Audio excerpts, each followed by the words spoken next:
सावन माह में भगवान शंकर की कथा सुनने से मोक्ष की प्राप्ति होती है।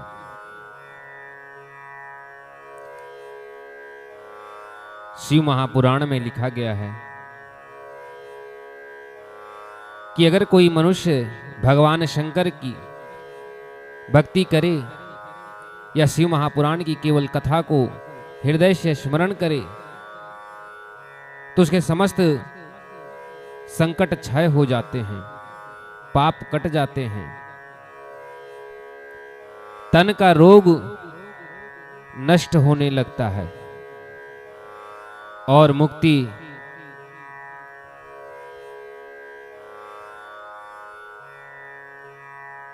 अवश्य मिलती है।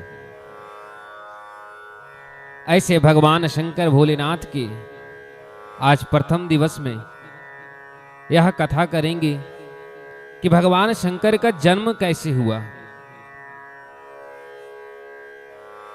भगवान शंकर कौन है,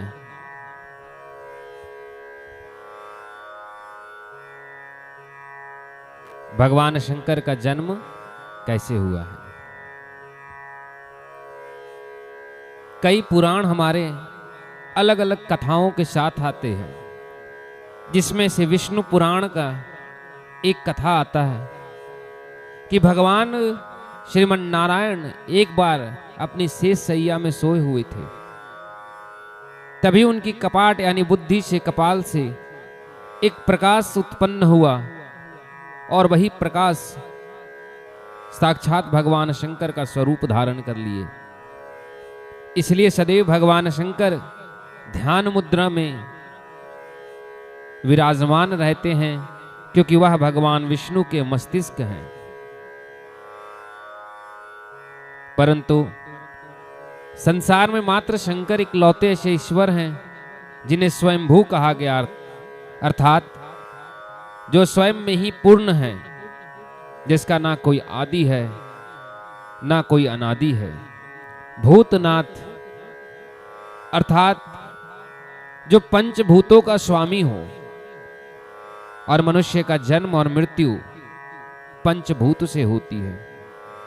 यह शरीर की रचना पंचभूत से होती है और यह शरीर वापस मृत्यु के पश्चात पंचभूतों में विलीन हो जाती है।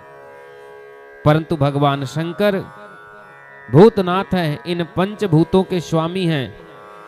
ना उन्हें इन पंचभूतों की मृत्यु और जन्म से वो परे हैं। उन्हें ना सुख ना दुख, ना ही कोई कष्ट और पीड़ा, ना ही कोई रोग उन्हें सता सकती है, क्योंकि वह स्वयंभू हैं, स्वयं में ही पूर्ण हैं। इसीलिए यह कहना कि भगवान शंकर किसी से जन्म लिए हैं, यह बड़ा संभव है। परंतु कुछ कथाओं में इस प्रकार से है, उनकी मुख्यता अगर शिव महापुराण को देखें तो एक कथा आती है कि भगवान श्रीमन नारायण और ब्रह्मा जी में यह मन में बैठता है कि मैं जगत पिता हूं, क्योंकि मैंने सृष्टि की रचना की। और श्रीमन नारायण कह रहे हैं कि नहीं नहीं, आप मेरे नाभि कमल से निकले हैं ब्रह्मदेव, इसलिए मैं आपका पिता हूं। और आपने संसार की रचना की, परंतु मैं आपका पिता हूं, इसलिए परम पिता मैं हूं। इस बात पर बहुत देर तक वाद विवाद हुई। तभी भगवान शंकर एक प्रकाश के रूप में एक शिवलिंग की भांति वहां प्रकट हुए और एक विशाल शिव प्रकाश की गति बढ़ते आकाश और जब पाताल को छू रही थी, और यह मध्य में जैसे ही प्रकट हुए ब्रह्मा और विष्णुदेव के, दोनों ने इन्हें देखा तो प्रकाश से एक ध्वनि आई कि आप दोनों में से कोई एक अवश्य श्रेष्ठ है, परंतु वह जो भी श्रेष्ठ है वह मेरे एक भाग को अगर पूर्ण कर यहीं आ जाए तो वही श्रेष्ठ है। इसलिए एक ऊपर की दिशा में जाएं और एक नीचे की दिशा में। तो ब्रह्मा जी बोले मैं जगत का पिता हूं, इसलिए मैं ऊपर की ओर जाऊंगा। विष्णु जी शांताकारम है, वो शांत और धैर्य के चित्त वाले भगवान हैं। उन्होंने कहा ठीक है ब्रह्मदेव, अगर ऊपर की ओर जाएंगे तो मैं इस प्रकाश से नीचे ओर जाऊंगा। और ब्रह्मा जी और विष्णु जी दोनों हजारों वर्षों करोड़ों वर्षों तक उस प्रकाश की अंत छोर को ढूंढने के लिए निकल पड़े, परंतु जब दोनों थक गए तो दोनों लौट आए और मध्य में दोनों खड़े हो गए। तो भगवान शंकर ने पूछे कि हे ब्रह्मदेव, हे नारायण, बताइए आप दोनों में से किसने मेरी छोर को पहले ढूंढा? तो दोनों ने कहा, विष्णु जी ने तो स्पष्ट कह दिया कि प्रभु मैं असमर्थ था, इसलिए मैं ना ढूंढ सका। ब्रह्मा जी ने बात को टाल मटोल करने लगे तो वह प्रकाश अंत में शंकर भगवान का स्वरूप धारण कर लिए। अब बोले तुम दोनों ही मेरे संतान हो, तुम दोनों की उत्पत्ति मुझसे हुई है, ना तुम और ना मैं, हम दोनों एक दूसरे से कोई भिन्न नहीं हैं, हम तीन एक हैं और हमसे ही तुम दो हो। यह शिव महापुराण की कथा आती है। वहीं विष्णु पुराण में क्या भी कथा आता है कि एक बार ब्रह्मा जी ने शंकर जी की तपस्या कर शंकर जी को प्रसन्न किए और शंकर जी से वरदान मांगे कि हे प्रभु आप मेरे पुत्र के रूप में जन्म लीजिए। तब भोलेनाथ शंकर बोले कि मैं अजन्मा हूं, इसलिए मैं किसी स्त्री के गर्भ से जन्म नहीं लेता, परंतु मैं वरदान देता हूं कि एक दिन मैं तुम्हारे संतान के रूप में अवश्य आऊंगा। एक बार ब्रह्मा जी पूरी सृष्टि की रचना कर रहे थे और वह सृष्टि की रचना करते करते अत्यंत थक गए और व्याकुल हो गए। तब उन्हें स्मरण हो आया कि क्यों ना आज भगवान शंकर को बुलाया जाए और उन्हें पुत्र रूप में पाया जाए, जो उन्होंने हमें वरदान दिए थे। और यह सोच ब्रह्मा जी ने शंकर जी का आवाहन कर तप करने लगे। शंकर जी अचानक एक छोटे से बालक का स्वरूप धारण कर ब्रह्मा जी की गोद में रोने लगे। जब वह खूब रोने लगे तो ब्रह्मा जी ने उन्हें चुप करने का बड़ा कोशिश की, परंतु ब्रह्मा जी जब उन्हें चुप ना कर सके तो ब्रह्मा जी ने उन्हें एक से एक नाम देना शुरू किए। बोले तुम चुप हो जाओ, मैं आपको एक नाम दे रहा हूं, रुद्र अर्थात रोने वाला। भगवान शंकर फिर भी रोते रहे। ब्रह्मा जी देखे कि भगवान शंकर चुप ही नहीं हो रहे हैं, और रुद्र का अर्थ होता है रोने वाला। जो अत्यधिक बालक रोए उसे रुद्र कहा जाता है। और इसीलिए संसार में कहा जाता है कि जितने भी प्राणी संसार में जन्म लेते हैं वे सब शंकर भगवान के ही अंश हैं, क्योंकि जब भी कोई बालक जन्म लेता है तो वह रोता है, और जो रोता है वो रुद्र का अंश होता है, क्योंकि रुद्र का अर्थ होता है रोने वाला। इसीलिए यत्र तत्र सर्वत्र शास्त्रों में शंकर भगवान को बताया गया है। तो भगवान शंकर जब रोने लगे तो ब्रह्मा जी बोले हे रुद्र तुम चुप हो जाओ, आज से तुम्हारा रुद्र नाम होगा। रुद्र का अर्थ हुआ रोने वाला। जब शंकर भगवान चुप ना हुए तो 2, 3, 4, 5 इसी तरह 108 नाम पड़ा। तब भगवान शंकर जाकर चुप हुए।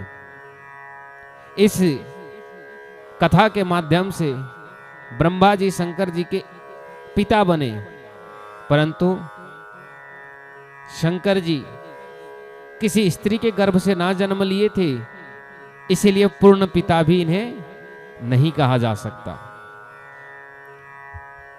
तीसरी कथा आती है देवी भागवत।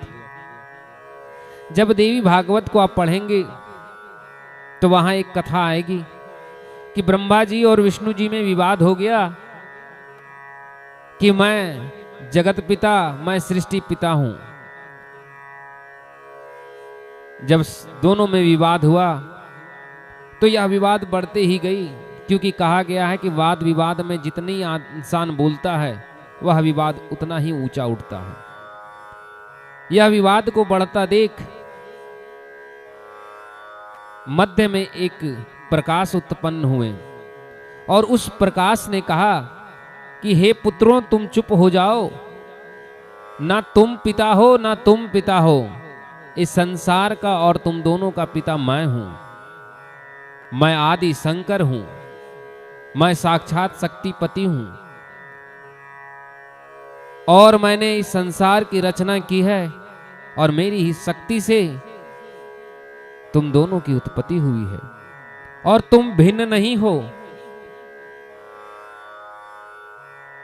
मैं ही विष्णु हूं और मैं ही ब्रह्मा हूं।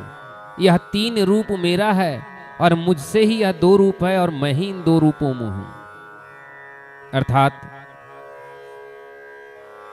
भगवान शंकर आदि पिता हैं, परंतु विष्णु जी और ब्रह्मा जी समान स्वरूप वाले शंकर ही हैं, बस उनका रूप अलग है। यह हमारी दृष्टिकोण है कि विष्णु जी श्रेष्ठ हैं या शंकर जी श्रेष्ठ हैं, पर यहां दोनों ही श्रेष्ठ हैं कि दोनों समान हैं। अगर ब्रह्म का तीन रूप ना हो तो क्या सृष्टि चलाई जा सकती है? संसार में ब्रह्मा विष्णु महेश भले ही तीनों एक हैं, परंतु तीन स्वरूप में हैं। इसीलिए कभी कभी भक्त अज्ञानवश तीनों को तीन दृष्टि से देख लेता है, परंतु मूल बीज आधार एक ही है। जिस प्रकार से गाय के दूध से घी भी बनता है और दही भी बनता है, तो यह कहना कि दूध, दही और घी तीनों अलग अलग है, हाँ तीनों स्वरूप में अलग है, पर तीनों एक ही है, क्योंकि तीनों का आधार दूध है। उसी तरह तीनों एक ही ब्रह्म शंकर हैं, बस स्वरूप हैं। जिस प्रकार से दूध से दही बना और दूध से घी बना, तो दूध का स्वरूप बदला, परंतु आधार बिंदु दूध नहीं। उसी तरह शंकर से भगवान विष्णु और शंकर से ब्रह्मदेव बने, तो दोनों का स्वरूप बदला, मूल बिंदु शंकर नहीं। इसीलिए यह तर्क सूचना कि इनमें से कोई श्रेष्ठ है और कोई छोटा, यह बड़ा अपमान की शब्द होती हैं। और संसार में कहा गया है कि हरिहर निंदा सुनहि जो काना, होवत पाप गौ घात समाना। हरि मतलब विष्णु जी और शंकर, हर मतलब शंकर भगवान, इन दोनों की निंदा सुनने से समान पाप होता है। तो क्या? तो गौ हत्या की, अर्थात ये दोनों समान पद में हैं। अगर दोनों समान ना होते तो दोनों के पाप, निंदा सुनने से समान पाप क्यों लगता? इसी भगवान शंकर कहते हैं कि जो राम को नापसंद करे, जो विष्णु जी को नापसंद करे, जो उनकी निंदा करे, वो मुझे प्रिय नहीं होता। और राम जी स्पष्ट कह रहे हैं, शिवद्रोही मम दास कहावे, सो नर मोही सपनेहु नहीं पावे। कि जो भगवान भोलेनाथ शंकर का द्रोह करता है या उन्हें छोटा देखने की दृष्टिकोण रखता है, वह नर तो मुझे अपना ईश्वर माने या खुद को मेरा दास बताए, वह मुझे सपने में भी नहीं पा सकता। और अगर उसने सपने में पा लिया तो वह सपना मिथ्या थी, उस सपने में मैं नहीं था। तो बहुत सारे लोग ये कहते हैं कि मेरे राम मेरे श्रेष्ठ हैं, शंकर से श्रेष्ठ।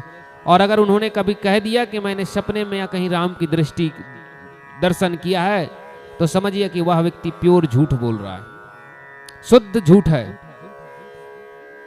क्योंकि सत्य तो स्वयं राम ही कहते हैं और उन्होंने ही कहा है कि शिवद्रोही मम दास कहावे, सो नर मोही सपनेहु नहीं पावे। कि शिव की द्रोह में एक शब्द भी जो मनुष्य कह देगा, वह मनुष्य मुझे सपने में भी नहीं पा सकता।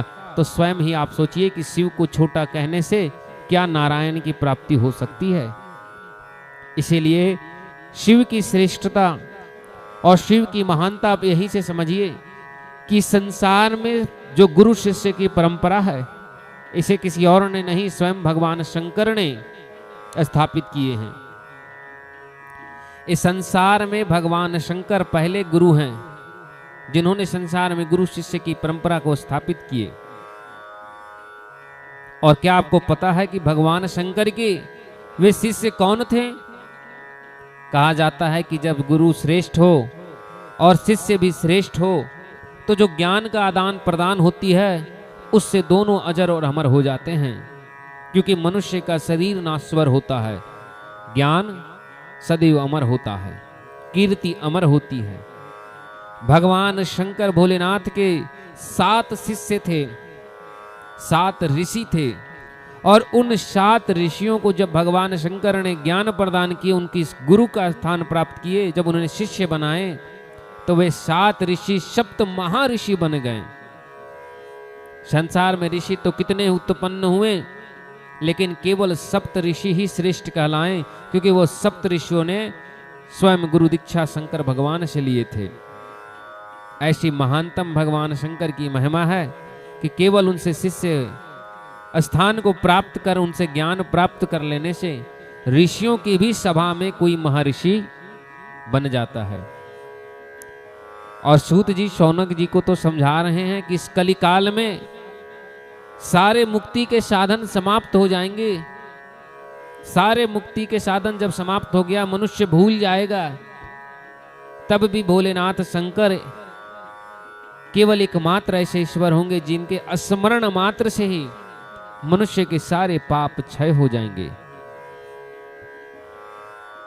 भगवान शंकर मृत्युंजय कहे गए हैं क्योंकि उन्होंने मृत्यु पर जय प्राप्त की है। महाकाल का अर्थ लोग कहते हैं कि काल को जिसने अपने वश में कर लिया वो महाकाल। ऐसा नहीं है, महाकाल का अर्थ यह नहीं होता है।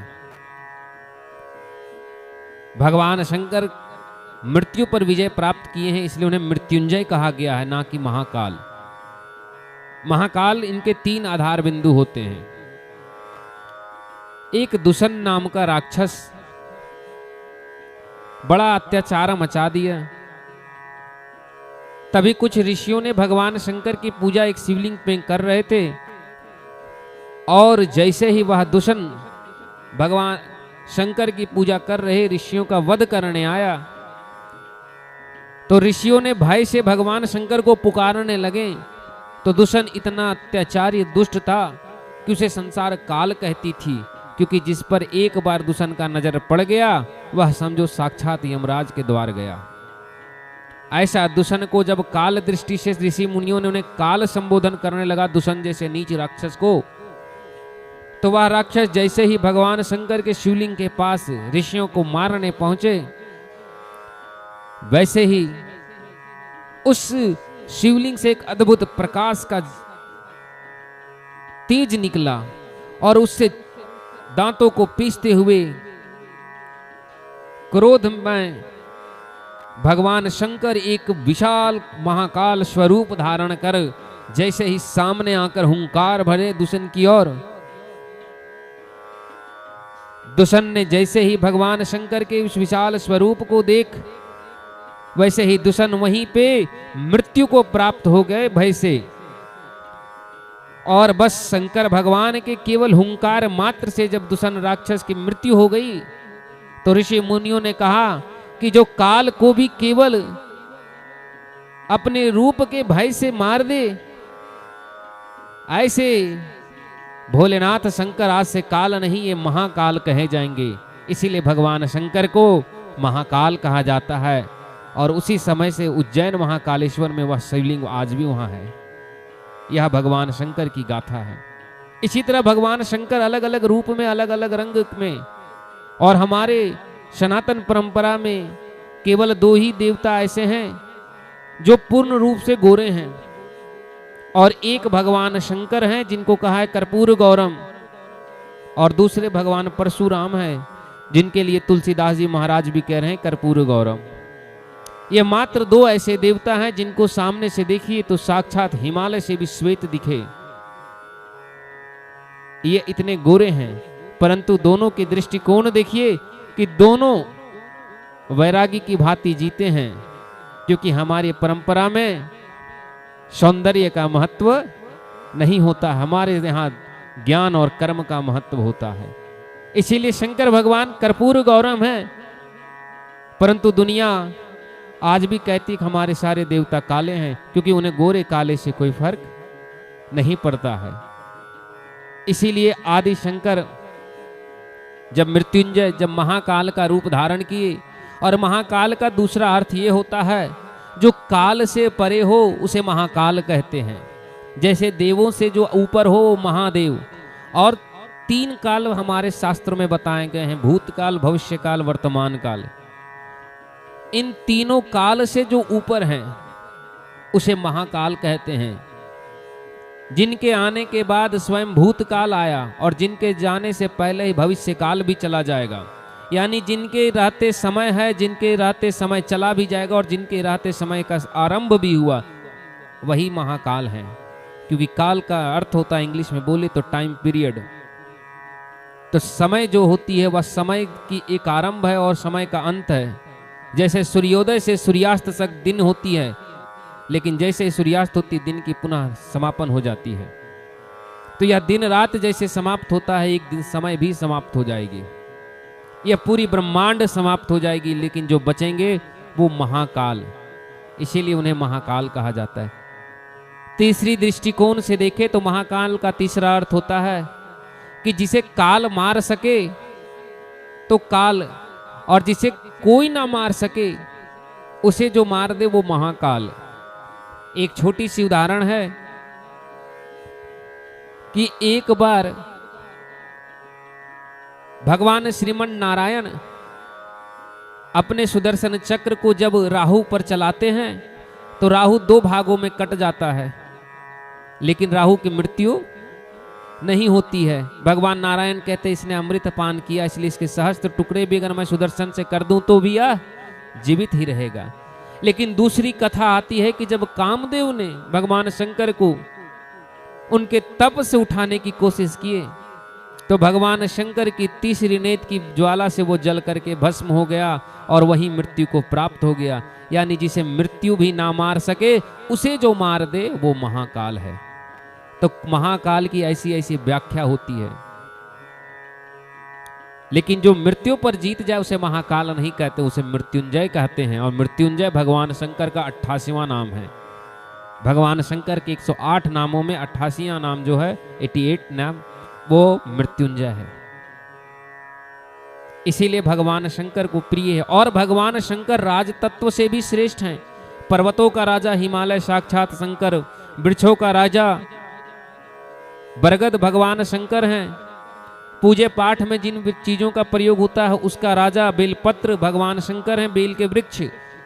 आपको बता दे पशुओं के राजा नंदी जी हैं। बैल को पशुओं का राजा बताया गया है क्योंकि किसान और मनुष्य की जीवन की आधार बिंदु, आज किसानों की आधार बिंदु जो है वह बैल है, इसीलिए वह भी शंकर भगवान हैं। और जितने भी संसार में राज तत्व पर विराजमान हैं स्वयं भगवान नारायण भी शंकर हैं और शंकर ही नारायण हैं। एको अहम द्वितीयो नास्ति ना भूतो ना भविष्यति। इसीलिए जो राजा है वही शंकर है और जो शंकर है वही हमारे केवल राजा हैं। इसीलिए उज्जैन की एक नियम है कि उनके अलावा वहां दूसरा कोई राजा नहीं रुक सकता है। केवल एक राजा रुके थे, राजा विक्रमादित्य।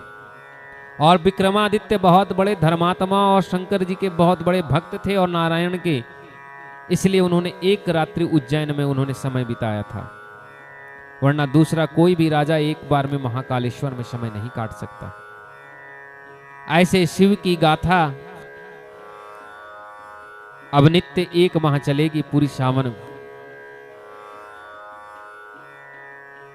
कल भगवान शंकर और माता सती की कथा सुनाएंगे कि कैसे भगवान शंकर और माता सती का वियोग होता है तथा इसमें छुपा हुआ गूढ़ ज्ञान, क्योंकि कथा से अधिक उनके ज्ञान का महत्व है।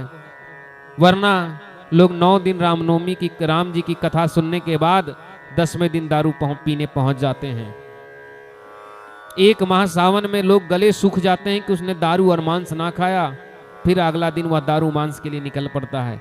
तो ऐसे कथाओं से कोई लाभ, जब तक कथा की गूढ़ ज्ञान हृदय में ना बैठे तब तक कथा का कोई लाभ नहीं है। इसीलिए भगवान शंकर और नारायण की जितनी कथाएं हैं सब ज्ञान से भरा है। और आप किसी के भी भक्त हों, याद रखिएगा, जिस प्रकार से पृथ्वी गोल है कि आप कहीं से भी शुरुआत करें, अगर आप चलते रहेंगे तो अंततः आप वहीं पहुंचेंगे। उसी प्रकार से मनुष्य कुकर्म करे या कर्म करे, परंतु जिस ब्रह्म से शुरू हुआ है उसी ब्रह्म में विलीन होगा। परंतु यह अंतर है कि जिस प्रकार से हम मार्ग से निकलते हैं तो कभी राह भटक जाते हैं, तो कभी रास्ते में कुछ संकटें आ जाती है, तो इससे दुख और तकलीफ होती है। इसी प्रकार से हम ब्रह्म को तो प्राप्त करेंगे लेकिन अपने कर्मों से दंड भोगते हुए, क्योंकि जो बना है वह नाश्वर है, वह एक न एक दिन ब्रह्म में पुनः विलीन होगा ही होगा। परंतु कर्म इसलिए होती है कि हम जल्द ही विलीन हो जाएं और इन 84 लाख योनियों में बार बार हमें ना भटकना पड़े। ऐसे हमारे परंपरा है। ऐसे भगवान भोलेनाथ शंकर कृपालु जो स्वयंभू हैं, भूतनाथ हैं, इसीलिए ने भूतों के नाथ अर्थात पंच तत्वों के स्वामी, स्वयंभू यानी स्वयं से ही संपूर्ण है। और आशुतोष शंकर भगवान शास्त्रों में मात्र ऐसे देवता हैं जिन्हें आशुतोष शब्द कहा गया है, जिन्हें संसार में किसी की आशा नहीं है। मेरी भक्ति करो मत करो, मुझे पसंद करो मत करो, मुझसे मांगो मुझसे क्रोध करो मत करो, मुझे दोगे मुझसे बस ले लो। इसीलिए भगवान शंकर एकमात्र ऐसे देवता हैं जो आशुतोष हैं, जिन्होंने केवल संकटों को लिया है, कभी भी अच्छी चीजों को नहीं लेते। इसलिए जब समुद्र मंथन हुआ तो वह समस्त रत्नों को छोड़कर केवल विषपान किए। जब भगवान शंकर की पूजा हुई तो समस्त फलों को छोड़ करके धतुरे का बीज लिया, जिसे कोई नहीं खाता। बेल का फल तो संसार खाती है, बेल का पत्ता शंकर पीते हैं। बोले जितनी भी संसार में तुम त्याग दोगे मैं स्वीकार लूंगा, क्योंकि मुझे किसी से कुछ नहीं चाहिए। इन्हें इसीलिए इन्हें औघरदानी कहते हैं। जो सिर्फ देना जाने वही तो हमारे भोलेनाथ शंकर हैं। और ऐसे भोलेनाथ शंकर के पावन भक्ति भरा सावन को अपने मुक्ति का आधार बनाए और नित्य सुबह कम से कम शंकर भगवान को स्मरण कर, अगर मंदिर ना जा सके तो हृदय में स्मरण कर इतना संकल्प करें कि हे प्रभु भोलेनाथ, मैं ऐसा संसार में कोई कुकृत्य ना करूं जिससे कि आप पर कलंक लगे। अरे शंकर भगवान पिता को 10 रसगुल्ले मत खिलाओ, बस पिता के सामने अच्छा बन जाओ, पिता खुश हो जाएगा। तो फिर शंकर भगवान को 1 लोटा जल चढ़ा दो और फिर कुकृत्य करो तो क्या शंकर प्रसन्न हो जाएंगे? प्रसन्न तो वो तब होंगे जब उनका भक्त श्रेष्ठ मार्ग पे चला जाएगा। वरना रावण तो मुंडों का माला चढ़ाने वाले शंकर भगवान को नाराज कर दिया कि अरे कैसा धूर्त मेरा भक्त कि संत रूप धारण करके सीता जी का हरण कर लिया। हरण भी करना था, एक संत रूप धारण किए। धिक्कार है रावण तुम्हारे जैसे भक्त पर। तो अपने भगवान जब तुम पर धिक्कार करेंगे, जिस दिन तुम्हारी कुकृत्य धिक्कार योग्य हो जाएगी। इसलिए अपनी भक्ति से पहले भगवान को सेवा मत कीजिए, बस भगवान के बताए मार्ग पर चलिए, कल्याण स्वयं आ जाएगी। क्योंकि सृष्टि स्वयं भगवान ने रचा है। पिता सेवा नहीं, पिता योग्यता देखता है। अगर पुत्र योग्य बन गया तो स्वयं भाव स्वयं मन में उत्पन्न हो जाएगी, और अगर पुत्र अयोग्य निकल गया तो उसका सेवा भी छल लगता है। नेता बड़ा भी अच्छा काम करे तो भी उसे दुनिया छलने वाला ही कहता है, क्योंकि उसकी पद ही वही है। तो अगर आपकी गरिमा नेता वाली बन गई तो संसार में आप कितना भी शंकर को जल चढ़ा लो, शंकर भगवान कहेंगे ये धूर्त मेरा बालक है। देंगे तो सब कुछ, लेकिन दूसरे तरफ से जब राम जी नाश करने आएंगे तो शंकर जी बोलेंगे कि कोई बात नहीं, आंख बंद करके मैं बैठ जाता हूं। वरना भक्ति ऐसा करो कि स्वयं शंकर भी लाकर सामने खड़े हो जाएं कि मैं अपने भक्त की रक्षा करूंगा। ऐसे भोलेनाथ शंकर की अब 1 माह नित्य कथा चलेगी। आज थोड़ी विलंब हो गई, कल से अपने सही समय 10 सवा 10 के मध्य में शुरू हो जाएगी।